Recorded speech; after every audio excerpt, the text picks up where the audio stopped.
Hi friends, நீங்களாம் நல்லா இருக்கீங்க நம்புறேன். நேத்திக்கு டிவிகே கட்சி சைட்லேருந்து பார்த்தீங்கன்னா மகளிர் தின கொண்டாட்டம்ங்கிறது நடந்து முடிஞ்சிருக்கு.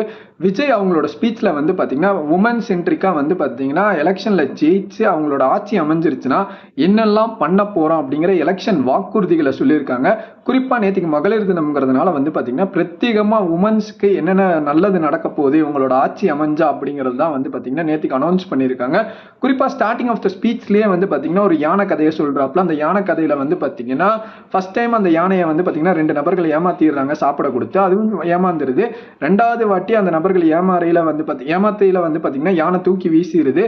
குறிப்பாக வந்து அந்த யானையை வந்து ஓட்டுறாவும் அதே மாதிரி ஏமாத்தின நபர்களை யார் என்னங்கிறத நீங்களே வந்து மைண்டில் வச்சுக்கோங்க அப்படிங்கிறதையும் மென்ஷன் பண்ணிட்டு ஸ்பீச்சை ஸ்டார்ட் பண்ணுறாப்புல எலெக்ஷன் வாக்குறுதிகளை அறிவிக்கிறாப்புல. இப்போ தமிழ்நாட்டில் எல்லா பஸ்ஸும் ஃப்ரீ கிடையாது, பிங்க் பஸ் மட்டும்தான் ஃப்ரீயாக இருந்துட்டு இருக்கு. குறிப்பாக அதுக்கான நேரம் வர்ற வரைக்கும் அந்த பஸ் எப்போ வருதோ அப்போதான் வந்து ஏறி போகிற மாதிரி இருந்துட்டு இருக்கு மகளிர்களுக்கு. இவங்களோட ஆட்சி அமைஞ்சிருச்சுன்னா தமிழ்நாட்டில் எந்த மூலையில் எந்த பஸ்ஸில் வேணாலும் ஏறி மகளிர் வந்து ஃப்ரீயாக ட்ராவல் பண்ணிக்கலாம் அப்படிங்கிறத மென்ஷன் பண்ணுறாங்க. மோர் ஓவர் வந்து பார்த்தீங்கன்னா அன்னபூர்ணி சூப்பர் சிக்ஸர் திட்டம்ங்கிறத ஒன்று அறிவிக்கிறாங்க. 6 கேஸ் சிலிண்டர் வந்து பார்த்தீங்கன்னா ஃப்ரீயாக கொடுக்கப்படும் 6 சிலிண்டருங்கிறது.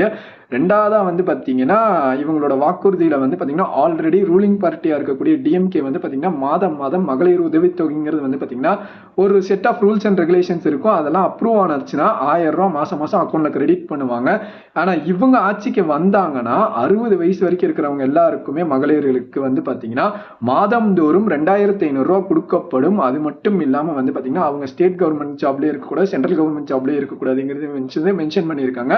ரொம்ப முக்கியமாக வந்து பார்த்தீங்கன்னா ஸ்டார்டிங்கில் இவங்களோட எலெக்ஷன் கேம்பெயின் எல்லாத்துக்கும் முன்னாடியே கட்சி ஸ்டார்ட் பண்ணிலேயே வந்து பார்த்தீங்கன்னா பெண்கள் பாதுகாப்பு, குழந்தைகள் பாதுகாப்பு, அதே மாதிரி வயசானவங்க பாதுகாப்பு. ஏன்னு கேட்டால் இப்போ இருக்கக்கூடிய ரீசெண்ட் டேஸில் வந்து பார்த்தீங்கன்னா எல்லா இடத்துலையுமே வந்து பார்த்தீங்கன்னா 2 வயசு குழந்தையிலிருந்து ஏரோஸ்டர் வரைக்கும் வந்து பார்த்தீங்கன்னா பாதிக்கப்படுறாங்க அப்படின்னு சொல்லிட்டு ஜீரோ டாலரன்ஸ் பாலிசின்னு சொல்லிட்டு அவங்க வந்து பார்த்தீங்கன்னா ராணி வேலுநாச்சியார் படைங்கிறது ஒன்று அமைக்கிறாங்க. அதில் வந்து பார்த்தீங்கன்னா ஸ்ட்ரிக்டாக ரூல்ஸ் அண்ட் ரெகுலேஷன்ஸ் வந்து கடைபிடிக்கப்படும். இது மட்டும் இல்லாமல் 24/7 வந்து பார்த்தீங்கன்னா இந்த பப்ளிக் டிரான்ஸ்போர்ட்டில் இருக்கக்கூடிய ஒரு இடங்கள்ல வந்து பார்த்தீங்கன்னா பேனிக் பட்டன்ஸுங்கிறத வைக்கப்படும். அந்த பேனிக் பட்டன்ஸ் வந்து பார்த்தீங்கன்னா ப்ரெஸ் பண்ண 24/7 வந்து கண்ட்ரோல் ரூமுங்கிறது இயங்கிட்டு இருக்கும்.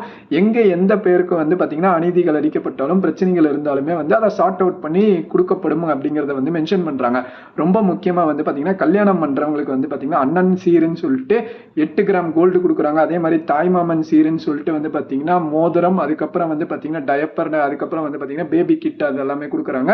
ரொம்ப முக்கியமாக எஜுகேஷன் சார்ந்த வந்து பார்த்தீங்கன்னா காமராஜர் திட்டம்ங்கிறத வந்து மென்ஷன் பண்ணுறாங்க. டிஸ்கண்டினியூ ஆகக்கூடாது அப்படிங்கிறதுக்காக வந்து பார்த்தீங்கன்னா 1வதுலேருந்து